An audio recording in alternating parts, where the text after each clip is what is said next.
ಪ್ರೀತಿಸಿ ಮದುವೆ ಆಗಿ 3 ತಿಂಗಳಿಗೆ ನೇಣಿಗೆ ಕೊರಳಿಟ್ಟಿದ್ದಾಳೆ ಇಲ್ಲಿ ನವ ವಿವಾಹಿತೆ ಎನ್ನುವಂತಹ ಮಾತು ಕೇಳಿ ಬರ್ತಾ ಇದೆ. ಬೆಂಗಳೂರಿನ ಬ್ಯಾಡರಹಳ್ಳಿಯಲ್ಲಿ ಪೊಲೀಸ್ ಠಾಣೆ ವ್ಯಾಪ್ತಿಯಲ್ಲಿ ಒಂದು ಘಟನೆ ನಡೆದಿದೆ. ಪ್ರೀತಿಸಿ ಮದುವೆ ಆಗಿದ್ರು, ಮದುವೆ ಆಗಿ ಕೆಲವೇ ತಿಂಗಳಲ್ಲಿ ಬರೀ 3 ತಿಂಗಳಲ್ಲಿ ನೇಣಿಗೆ ಶರಣಾಗಿರುವಂಥದ್ದು.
ಅವರಿಬ್ಬರು ಪ್ರೀತಿಸಿ ಮದುವೆ ಕೂಡ ಹಾಕಿದ್ರು. ಮದುವೆಯಾಗಿ 3 ತಿಂಗಳಾಗಿತ್ತು. ಆ 3 ತಿಂಗಳಲ್ಲೇ ಆತ್ಮಹತ್ಯೆ ಮಾಡಿಕೊಂಡಿರುವಂಥದ್ದು. ಈ ವಿಚಾರ ಬೆಂಗಳೂರಿನ ಬ್ಯಾಡರಹಳ್ಳಿ ಅಲ್ಲಿ ಪ್ರಕರಣ ಕೂಡ ದಾಖಲಾಗಿದೆ. 23 ವರ್ಷದ ಅಮೂಲ್ಯ ನೇಣಿಗೆ ಕೊರಳೊಡ್ಡಿರುವಂತಹ ನವ ವಿವಾಹಿತೆ ಅಂತ ಹೇಳಲಾಗ್ತಾ ಇದೆ. ಮದುವೆ ಆದ ದಿನದಿಂದ ನೇಣಿಗೆ ಶರಣಾಗಿದ್ದಾಳೆ ಅಮೂಲ್ಯ ಎನ್ನುವಂತಹ ಮಾತು. ಬೆಂಗಳೂರಿನ ಆಂಧ್ರಹಳ್ಳಿಯಲ್ಲಿ ನಿವಾಸವಾಗಿದ್ದಂತಹ ಅಮೂಲ್ಯ ಏನಾಗಿತ್ತು ಅಂದರೆ, ವಿದ್ಯಮಾನದ ಒಂದು ನಗರದಲ್ಲಿ ಅಭಿಷೇಕ್ ಜೊತೆ ಎಂಬುವರ ಪ್ರೀತಿಯಾಗಿ ಮದುವೆ ಕೂಡ ಆಗಿದ್ರು. ಅಕ್ಕಪಕ್ಕದ ಏರಿಯಾದವರು ಆಗಿದ್ದರಿಂದ ಇಬ್ಬರಲ್ಲಿಯೂ ಕೂಡ ಪ್ರೀತಿ ಚಿಗುರಿತ್ತು. ಪ್ರೀತಿ ಮದುವೆ ತನಕ ಹೋಗಿ ಮದುವೆ ಕೂಡ ಆಗಿದ್ರು. 3 ತಿಂಗಳ ಹಿಂದೆ ಮನೆಯವರನ್ನ ಒಪ್ಪಿಸಿ ಇಬ್ಬರು ಕೂಡ ದೂರಿಯಾಗಿ ಮದುವೆ ಆಗಿದ್ರು. ಆದರೆ ಇಂದು ಏಕಾಏಕಿಯಾಗಿ ಗಂಡ ಅಭಿಷೇಕ್ ಮನೆಯಲ್ಲಿ ಅಮೂಲ್ಯ ನೇಣಿಗೆ ಶರಣಾಗಿದ್ದಾರೆ. ಆತ್ಮಹತ್ಯೆಗೆ ನಿಖರವಾದಂತಹ ಕಾರಣ ಯಾವುದು ಕೂಡ ಇನ್ನೂ ಗೊತ್ತಾಗಿಲ್ಲ, ಏನು ಅಂತ, ಯಾಕೆ ಆತ್ಮಹತ್ಯೆ ಮಾಡಿಕೊಂಡಿದ್ದು ಅಂತ. ಅಭಿಷೇಕ್ ಕುಟುಂಬಸ್ಥರೇ ಕಾರಣ ಅಂತ ಅಮೂಲ್ಯ ಪೋಷಕರು ಆರೋಪವನ್ನು ಮಾಡ್ತಾ ಇದ್ದಾರೆ. ಬ್ಯಾಡರಹಳ್ಳಿ ಪೊಲೀಸ್ ಠಾಣಾ ವ್ಯಾಪ್ತಿಯಲ್ಲಿ ಅಥವಾ ಪೊಲೀಸ್ ಠಾಣೆಯಲ್ಲಿ ಪ್ರಕರಣ ಕೂಡ ದಾಖಲಾಗಿದೆ. ಹೀಗಾಗಿ ಇವರಿಬ್ಬರು ಪ್ರೀತಿ ಮದುವೆಯಾಗಿದ್ರು. 3 ತಿಂಗಳಿಗೆ ಯಾಕೆ ಹಿಂಗಾಯಿತು?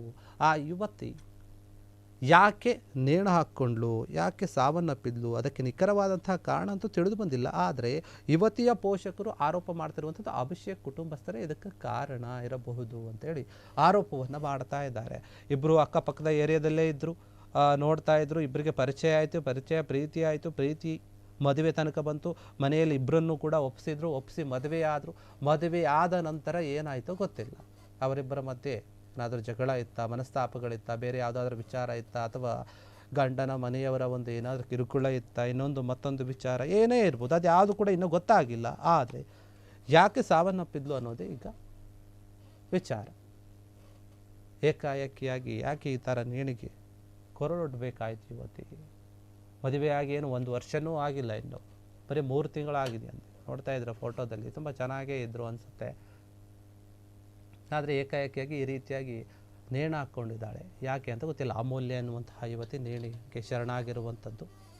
ಮದುವೆ ಏನು ಹಾಕಿದ್ದಾರೆ, ಮದುವೆಯಾದ ದಿನದಂದೇನೆ ನೇಣಿಗೆ ಶರಣಾಗಿದ್ದಾರೆ. ಏನಾದರೂ ಕಾರಣ ಇದ್ದೇ ಇರುತ್ತೆ. ಯಾಕಂದರೆ ಹೆಣ್ಣುಮಕ್ಕಳು ಈ ರೀತಿ ಏನಾದರೂ ದುಡುಕಿ ನಿರ್ಧಾರ ತೆಗೆದುಕೊಳ್ತಾರೆ ಅಂದರೆ ಅದಕ್ಕೆ ಒಂದು ಕಾರಣ ಇರುತ್ತೆ. ಇಲ್ಲಾಂದರೆ ಕೆಲವೊಬ್ಬರನ್ನು ನಾವು ಗಮನಿಸಿದ್ದೀವಿ, ಚಿಕ್ಕ ವಿಚಾರಕ್ಕೂ ಕೂಡ ಈ ರೀತಿಯಾಗಿ ಆತ್ಮಹತ್ಯೆ ಮಾಡ್ಕೊಳ್ಳೋದು, ಸಾಯೋದು, ಈ ರೀತಿಯಾದಂಥ ಘಟನೆ ಕೂಡ ನಡೀತಾ ಇದೆ. ಆದರೆ ಈ ಒಂದು ವಿಚಾರವನ್ನು ಅಥವಾ ಸಮಸ್ಯೆ ಬಂದಾಗ, ಜಗಳ ಇದ್ದಾಗ ಏನೇ ಇದ್ರೂ ಕೂಡ ಕೂತು ಮಾತಾಡಿಕೊಂಡು ಬಗೆಹರಿಸ್ಕೊಂಡ್ರೆ ಅದು ಅಲ್ಲಿಗೆ ಸಾಲ್ವ್ ಆಗುತ್ತೆ. ಸಂಸಾರದಲ್ಲಿ ಸಾಕಷ್ಟು ವಿಚಾರಗಳು, ಗಲಾಟೆಗಳು ಇದ್ದೇ ಇರುತ್ತೆ.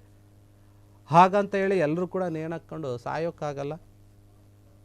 ಆದರೆ ಈ ಯುವತಿ ದುಡುಕಿ ನಿರ್ಧಾರವನ್ನು ತೆಗೆದುಕೊಂಡಿರಬಹುದು. ಏನಾದರೂ ಸಮಸ್ಯೆ ಇದ್ದರೆ ಕೂತು ಮಾತಾಡ್ಬೋದಿತ್ತು, ಇಲ್ಲ ಅವ್ರ ತಂದೆ ತಾಯಿಗೆ ಹೇಳ್ಬೋದಿತ್ತು, ನನಗೆ ಕಷ್ಟ ಆಗ್ತಾಯಿದೆ, ಸಮಸ್ಯೆ ಆಗ್ತಾಯಿದೆ, ನೋಡಿ ನೀವು ಬಂದು ಮಾತನಾಡಿ ಅಂತ. ಏನಾದರೂ ಗಂಡನ ಮನೆಯವರಿಂದ ಏನಾದರೂ ತೊಂದರೆ ಇದ್ದರೆ ಅದನ್ನು ಹೇಳಿಕೊಂಡು ಬಗೆಹರಿಸ್ಕೋಬೋದಿತ್ತು. ಇಲ್ಲ ನಿಮ್ಗೆ ಅಷ್ಟಿಗೂ ಇಷ್ಟ ಇಲ್ಲ ಅಂತಂದರೆ ಒಂದು ದಾರಿ ಫೈನಲ್ ಆಗಿದ್ದೇ ಇದೆ. ಡಿವೋರ್ಸ್ ತೊಗೊಂಡು ನಿಮ್ಮ ಪಾಡಿಗೆ ನೀವು, ಅವ್ರ ಪಾಡಿಗೆ ಅವ್ರು ಇರ್ಬೋದಿತ್ತು. ಆದರೆ ಈ ರೀತಿಯಾಗಿ ಸಾವನ್ನಪ್ಪೋದು ಯಾಕೋ ಸರಿ ಅನ್ನಿಸ್ತಾ ಇಲ್ಲ. ಆದರೆ ಸಾವನ್ನಪ್ಪಿರೋದಕ್ಕೆ ಇನ್ನೂ ಕೂಡ ನಿಖರವಾದ ಕಾರಣ ಬಂದಿಲ್ಲ, ಗೊತ್ತಾಗಿಲ್ಲ. ಪೊಲೀಸರು ಪೊಲೀಸ್ ಠಾಣೆಯಲ್ಲಿ ಈಗಾಗಲೇ ದಾಖಲಾಗಿದೆಯಲ್ಲ ಆ ದೂರು, ಅದರ ಅನ್ವಯ ತನಿಖೆ ಮಾಡ್ತಾರೆ. ತನಿಖೆಯ ನಂತರನೇ ಈ ಒಂದು ಸಾವಿಗೆ ಏನು ಕಾರಣ ಅನ್ನೋದು ಗೊತ್ತಾಗಲಿದೆ. ಇದೇ ವಿಚಾರವಾಗಿ ಬ್ಯಾಡರಲ್ಲಿ ಪೊಲೀಸರು ಕೂಡ ತನಿಖೆಯನ್ನು ನಡೆಸ್ತಾ ಇದ್ದಾರೆ ಪ್ರಕರಣವನ್ನು ದಾಖಲಿಸಿಕೊಂಡು. ಏನಾಗಿರಬಹುದು?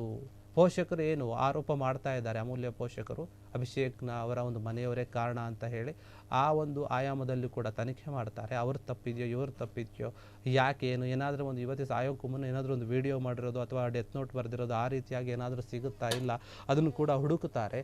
ಸಿಕ್ಕರೆ ಅದರಲ್ಲಿ ನಿಖರವಾದಂತಹ ಒಂದು ಮಾಹಿತಿ ಗೊತ್ತಾಗುತ್ತೆ. ಇಲ್ಲಾಂದರೆ ಅವರ ಮನೆಯವರಿಂದ ಅಥವಾ ಗೊತ್ತಿರುವಂಥವರಿಂದ ಏನಾದರೂ ಮಾಹಿತಿ ಹೊರಗೆ ಬರ್ಬೋದು. ಇದ್ರ ಬಗ್ಗೆ ಎಲ್ಲ ಆಯಾಮದಲ್ಲಿಯೂ ಕೂಡ ಪೊಲೀಸರು ತನಿಖೆಯನ್ನು ಮಾಡ್ತಾರೆ. ತನಿಖೆ ಆದ ನಂತರವೇ ವಿಚಾರ ಗೊತ್ತಾಗುತ್ತೆ. ಕ್ಷಣ ಕ್ಷಣದ ಸುದ್ದಿಗಳಿಗಾಗಿ ಫ್ರೀಡಂ ಟಿವಿ ಸಬ್ಸ್ಕ್ರೈಬ್ ಮಾಡಿ, ಲೈಕ್ ಮಾಡಿ ಹಾಗೂ ಫಾಲೋ ಮಾಡಿ. ಹೊಸ ಸುದ್ದಿಗಳ ನೋಟಿಫಿಕೇಶನ್ಗಾಗಿ ಬೆಲ್ ಐಕಾನ್ ಮೇಲೆ ಕ್ಲಿಕ್ ಮಾಡಿ.